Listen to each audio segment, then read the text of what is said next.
I am glad to welcome you on my channel. Hi, I'm Lila, and this is my story. My family forgot to invite me to holidays for years, so I bought a house and threw the biggest party in town. Everyone I cared about was there, except my family. A week later, they called screaming, "How dare you humiliate us?" My answer? Keep listening. It all started one quiet Thursday night in 2019. I was sitting in my apartment in Austin, Texas, scrolling through Instagram when a post stopped me cold. It was my younger sister Chloe's update from Christmas. There was Mom and Dad smiling by the tree. There was my older brother Liam with his wife and 2 kids, laughing as they tore into presents. And Chloe, 26 and radiant, holding up some shiny designer bracelet. The caption, "Best Christmas ever with the fam. So blessed to have these people." The fam, huh? I was 34, and once again, I wasn't there. Just like I wasn't there for Thanksgiving 2 months ago. Just like I hadn't been there for any holiday for the past 5 years. Here's the kicker, I used to be the one who made those gatherings happen. Back in my 20s, I was the planner. I called everyone weeks ahead, bought groceries for Mom's cornbread stuffing, even created those cheesy family photo backdrops. I was the glue that kept us together. Or so I thought. But somewhere along the line, something changed. The invites stopped coming. At first, I chalked it up to bad communication. Maybe they thought someone else told me. Maybe they assumed I'd just show up like always. And for a while, I did. I'd drop by, and they'd look shocked, but not exactly thrilled. Then it got awkward. I'd call to ask, what time should I come over? And they'd say things like, "Oh, we're just doing something small this year," or, "We weren't sure if you'd be free." But then I'd see the pictures online later. Full house. Extended relatives I hadn't seen in a decade. It stung. The breaking point? Mother's Day 2019. I called Mom 3 days before. "Hey, I want to come by Sunday, bring you flowers, spend the day with you." She paused, then said, "Oh, well, we're actually going to Chloe's this year. It's just easier." That's when I knew. I wasn't part of their family anymore. At least, not the version they cared to show off. "Oh," she said with this awkward pause. "Well, okay. Yes, come by." Not exactly enthusiastic, but whatever. I told myself it didn't matter. I bought her this gorgeous bouquet of white roses, Mom's favorite, and drove 45 minutes out to their new place in Round Rock, one of those fancy suburban neighborhoods north of Austin. I even wore the teal dress she'd once said looked amazing on me. But when I got there, the house was dark, no cars in the driveway. I stood there on the porch, holding those roses like an idiot, ringing the bell over and over. 15 minutes went by. Nothing. I called Mom's cell, straight to voicemail. Tried Dad. Same thing. Liam didn't answer either. Chloe? Nothing. Finally, I drove home, confused and kind of hollow, telling myself, maybe there was an emergency. Maybe someone got sick and they all rushed to the hospital. I put those roses in a vase on my kitchen table and waited for a call that never came. And then I saw Chloe's post. Mother's Day brunch at Romato's with the best family ever. There they were, laughing over mimosas and eggs Benedict. Mom had a corsage on, not the flowers I brought, but some fancy floral arrangement from Chloe, I guess. They'd planned it, made reservations, dressed up, and not one of them thought to include me. That was the day I stopped trying. I still sent birthday texts because I'm not a monster, but I quit calling about holidays, quit asking when we were getting together. And you know what? Nobody noticed. Nobody called to ask where I was. Except for my birthday, which they forgot. Every single year. Liam's in March, big dinner. Chloe's in July, pool party at Mom and Dad's. Mom's in February, Dad's in November. Always something special. Mine in September? Crickets. Last year, my 34th birthday fell on a Saturday. I waited all day for someone to call or text. By 8 p.m., I ordered Chinese takeout and watched Netflix alone. Around 10, Chloe texted, "OMG, sorry, happy belated birthday. Work has been insane." Work, right, because she was definitely grinding away on a Saturday night. So now here I am, staring at their perfect Christmas photos, and something inside me just snaps. Not angry, just clear. Like I finally see the whole picture. I don't need this. I don't need to keep hoping they'll remember I exist. I don't need to feel like something's wrong with me because my own family acts like I'm optional. You know what I need? My own space, my own life, my own damn Christmas tree if I want one. I close Instagram, open my contacts. Sierra James has been my realtor friend since college. She always said, "Call me when you're ready to buy." Well, guess what? I'm ready. The phone rings 3 times before she picks up. "Lila, it's been forever. How are you?" "I'm good. Actually, I'm great. Listen, remember how you always said you'd help me find a house? Well, I'm ready." She practically squeals. "Seriously? That's amazing. What are you thinking?" I lean back on my couch, smiling for the first time all night.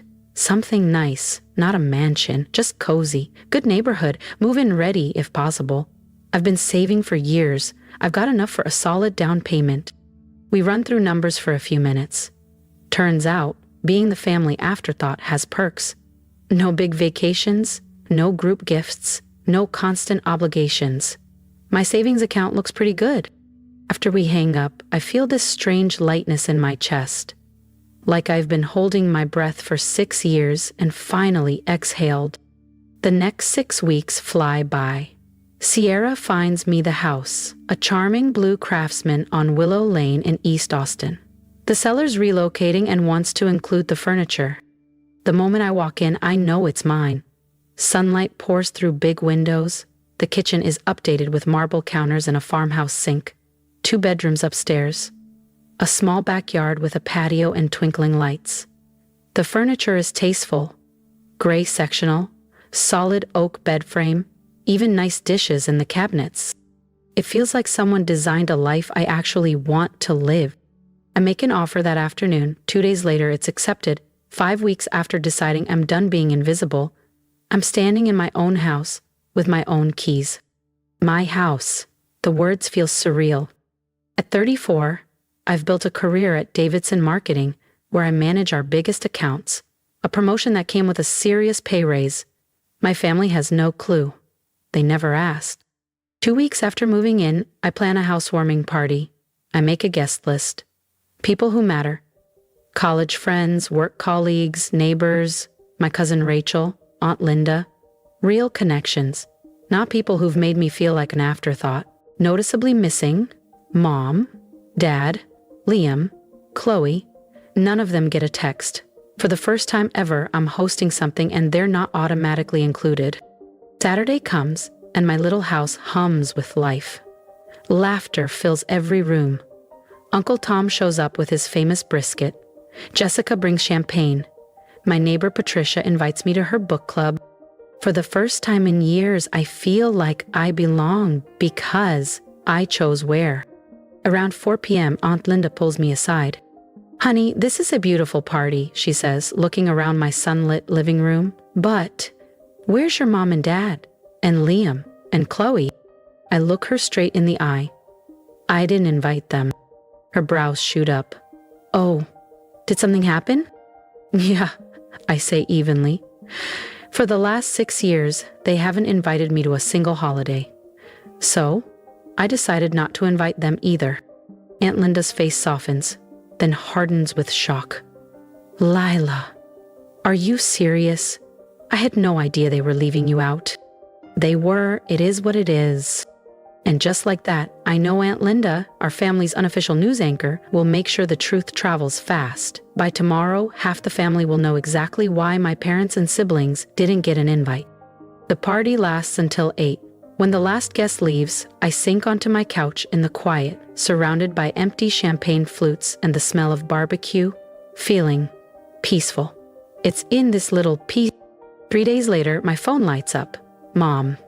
I let it ring. Then Dad. Then Liam. Then Chloe. Voicemail, voicemail, voicemail. The texts start next. "Mom, how dare you humiliate us in front of everyone?" Liam, "What the hell is wrong with you? Now the whole family thinks we're awful." Chloe, everyone's asking why we treat you differently. This is so embarrassing. I laugh out loud. They're not upset they hurt me. They're upset they got caught. I don't respond. A few more days pass. Saturday morning, I'm sipping coffee on my patio when there's a loud knock at the door. I peek through the peephole. My stomach drops. All four of them. Mom, Dad, Liam, Chloe. I open the door slowly. What do you need? Mom doesn't answer. She storms in like she owns the place. The others follow, eyes darting everywhere. Liam runs his hand along my marble counters. Chloe peers into the living room like she's appraising a listing. Nice place, Chloe mutters. Not like a compliment. Mom whirls on me, face red. How could you disgrace us like this, Lila? Do you have any idea what you've done? Linda won't stop calling. Everyone wants to know why we treat you like an outsider. Dad steps in, voice stern. You need to call them back and say you were joking. Tell them we're close and you were being dramatic. I stare at them, calm as ever. Then tell me this. Why haven't you invited me to a single family holiday for 6 years? Silence. Mom's mouth opens and closes like a fish. Dad stares at the floor. Well, Mom stammers, fumbling for words. If you want to hear what I told them next, and trust me, you don't want to miss this, make sure you hit that subscribe button so you don't miss the final twist. You don't even wish me happy birthday, I say quietly. Both my parents flush crimson. Just then Liam and Chloe stroll back in from their self-guided house tour. Chloe plops down on my couch like it's hers. So, how'd you afford this place? She asks, her voice dripping with curiosity. It's really nice. Must have cost a fortune. I stare straight at her. If you were interested in my life, you'd know. I've been in a senior role at my company for 3 years. I make good money. Mom jumps in like she's been waiting to pounce. Well, you never told us about your promotion. How were we supposed to know if you didn't say anything? I lock eyes with her. What's the name of the company I work for? Silence. Mom looks at Dad. Dad glances at Liam. Liam smirks at Chloe.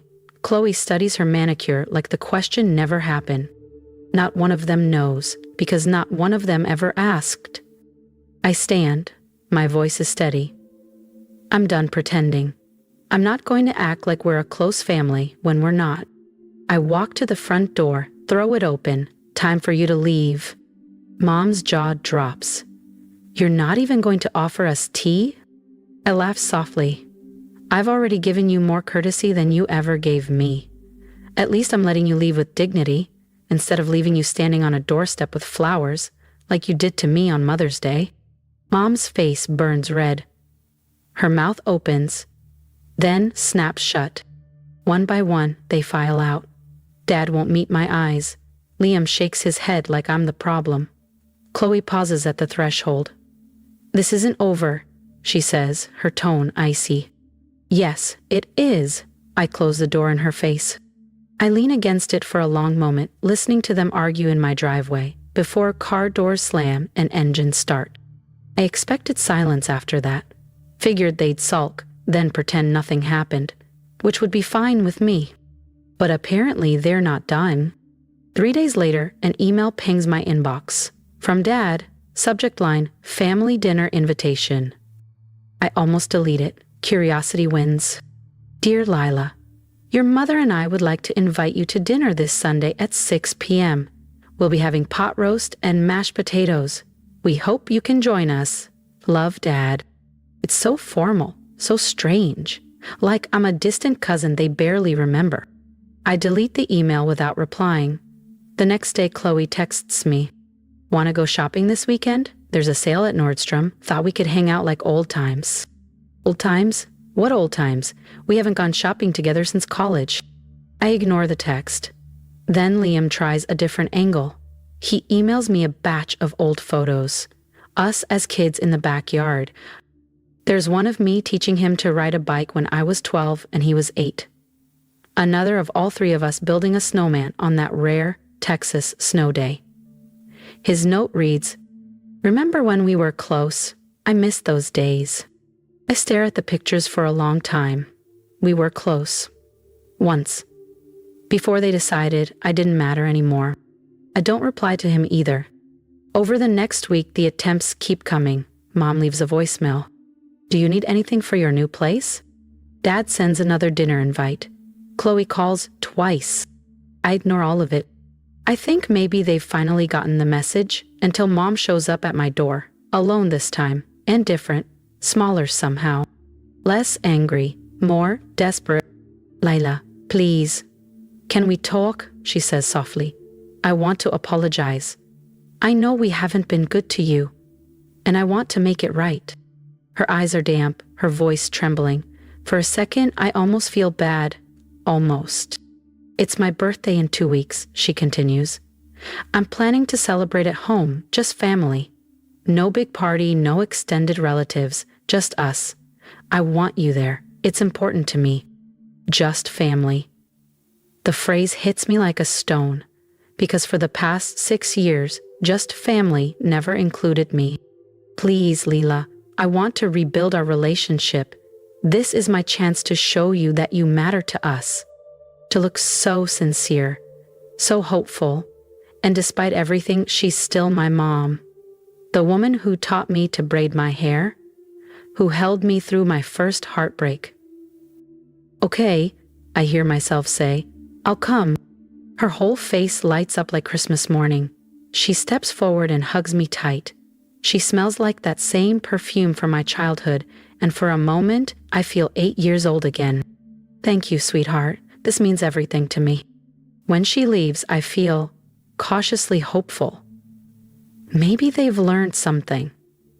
Maybe almost losing me finally made them realize I'm not an afterthought.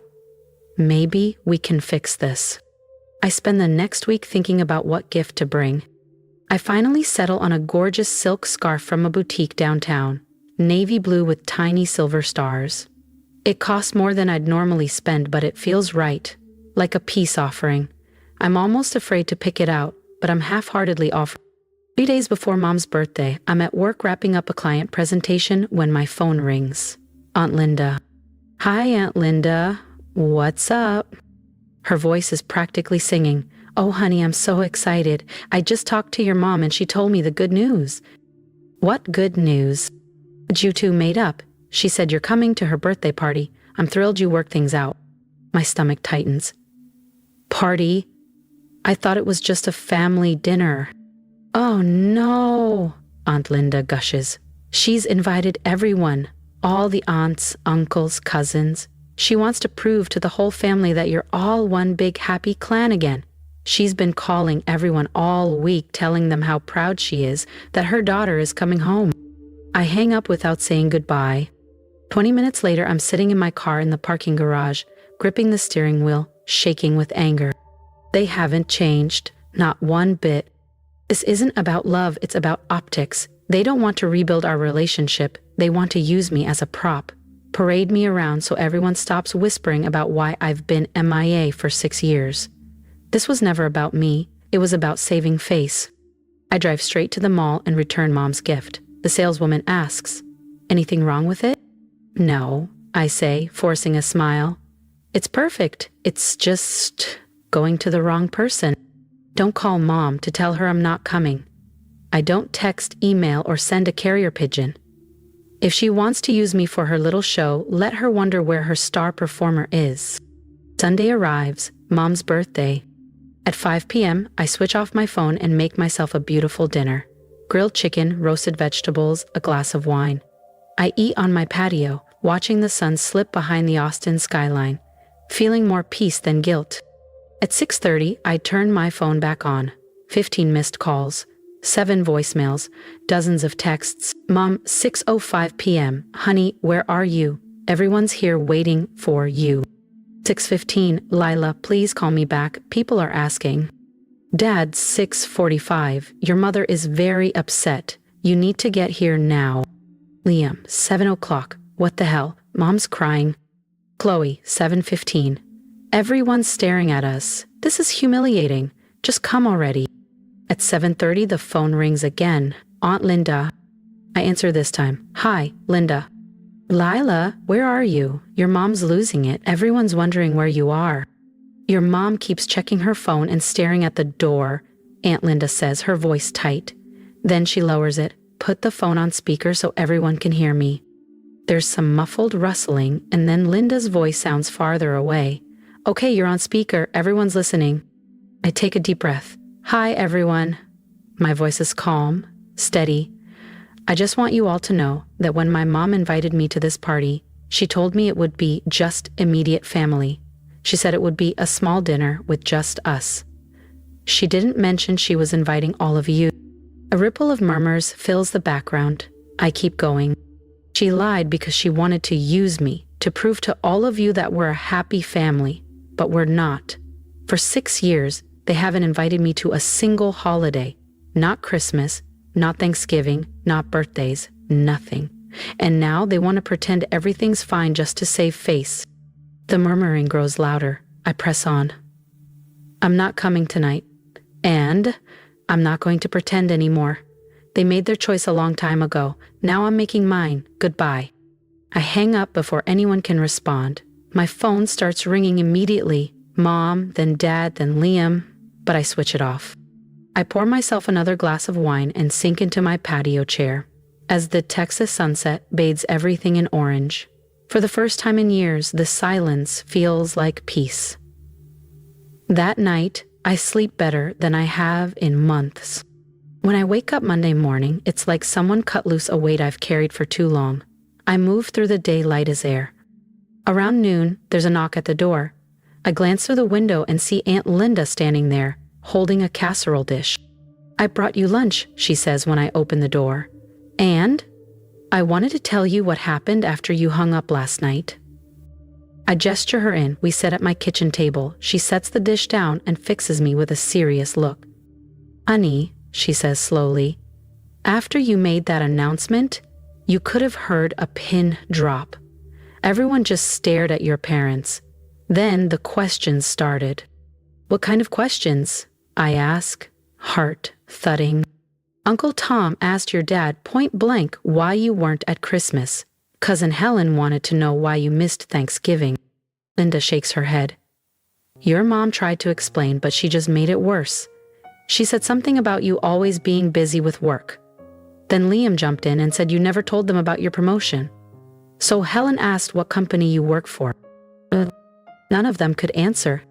I picture it vividly, my family squirming, while everyone realizes how little they know about me. What happened then? People started leaving. Tom packed up his potato salad and said he was disappointed. Helen hugged your mom goodbye, but she was cold as ice. By 8 o'clock, it was just your parents and siblings sitting there with a birthday cake nobody wanted to eat. Linda reaches across the table and squeezes my hand. Your mom cried. She kept saying everyone misunderstood, that she loves all her children equally. Aunt Linda sighs. But honey, actions speak louder than words. I don't feel sorry for her, I say, and I mean it. You shouldn't. What they did to you was wrong. And last night proved they still don't get it. They weren't trying to fix things with you. They were trying to fix their image. Linda stays for an hour. We eat her tuna casserole and talk about everything except my family. When she leaves, she hugs me tight. I'm proud of you for standing up for yourself, she whispers. You deserve better than how they treated you. Over the next few weeks, my family tries everything. They call from different numbers, thinking I won't recognize them, but I know their voices. The moment I hear, Lila, it's Mom, or hey, it's your brother, I hang up. They send emails, I delete them. Voicemails, I erase them. Liam even messages me on LinkedIn, which is almost funny. Professional networking to fix family drama? That's a new low. 3 weeks after Mom's birthday fiasco, I'm grocery shopping when I run into Mrs. Patterson, our old neighbor who's known my family for 20 years. Lila, how are you, dear? I heard you bought a house. How exciting. I'm doing great, Mrs. Patterson. Really well. That's wonderful. You know, I saw your mother at the bank last week. She seemed so sad. She said you two had some kind of misunderstanding. I smiled politely. It wasn't a misunderstanding. It was 6 years of them excluding me and me finally deciding I was okay with that. Okay, let's get back to business. Would you like to donate your eggs today? And here, ladies and gentlemen. Her eyes widen. Oh my, I had no idea. Most people didn't, but I'm happier now. And it's true, my house feels like home. Work is thriving. I just landed another big client. I've even started dating this guy Tom from my book club, and he's pretty great. My life is full of people who choose to be in it, not people who treat me like an afterthought. Last weekend, I had Sierra and her husband over for dinner. We grilled burgers on my patio and played board games until midnight. Nobody asked about my family. Nobody made me feel like something was missing. Because nothing is missing. I have everything I need. Yesterday was my 34th birthday. I took the day off and treated myself to a spa day. When I got home, my phone was full of messages from friends who remembered. Jessica sent flowers. My cousin Rachel called and sang to me. Tom showed up with a cake and we ate it while watching a hilariously bad movie on Netflix. My immediate family, radio silence, just like every year. But this time, I didn't wait around hoping they'd remember. I didn't check my phone every 5 minutes or feel that gut punch of disappointment when nothing came. Instead, I celebrated with people who actually care about me. And it was perfect. I used to think something was wrong with me, that I must have done something awful to make my own family not want me around. I spent years dissecting every memory, wondering what I'd said or done to deserve being erased. I tried to fix it. I tried to earn my way back into their good graces, calls, texts, offers to help. And every time they shut me out, I thought, if I just try harder, they'll love me again. But here's the truth I finally understand. The problem was never me. The problem was that they decided a long time ago that I wasn't worth the effort, and I spent too many years accepting that verdict. I don't accept it anymore. I know my worth now, and it's not determined by whether my parents invite me to Christmas or remember my birthday. My value isn't up for debate at a dinner table I'm not welcome at. I'm building my own traditions.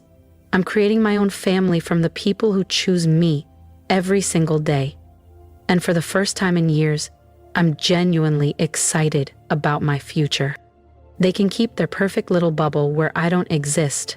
I'll keep my imperfect, honest life where I do. And honestly, I think I got the better deal.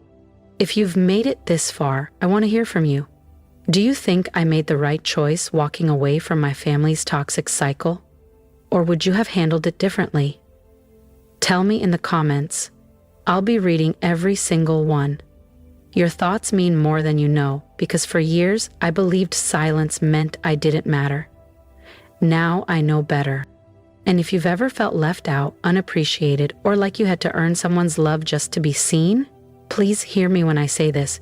You don't have to beg for a seat at a table where you're not respected. Build your own table. Fill it with people who choose you every single day. Your worth isn't measured by holiday invitations or birthday texts. It's measured by how you treat yourself and the life you create. If this story resonates with you, support me by hitting that subscribe button and sharing this with someone who needs to hear it. Drop a comment to show that you stand with me, or better yet, share your own story. I want this space to be a place where we lift each other up. And most importantly, carry this advice into your own life. Stop waiting for validation from people who refuse to give it. Choose yourself. Surround yourself with love that feels effortless, not earned. Trust me, peace tastes better than approval ever will.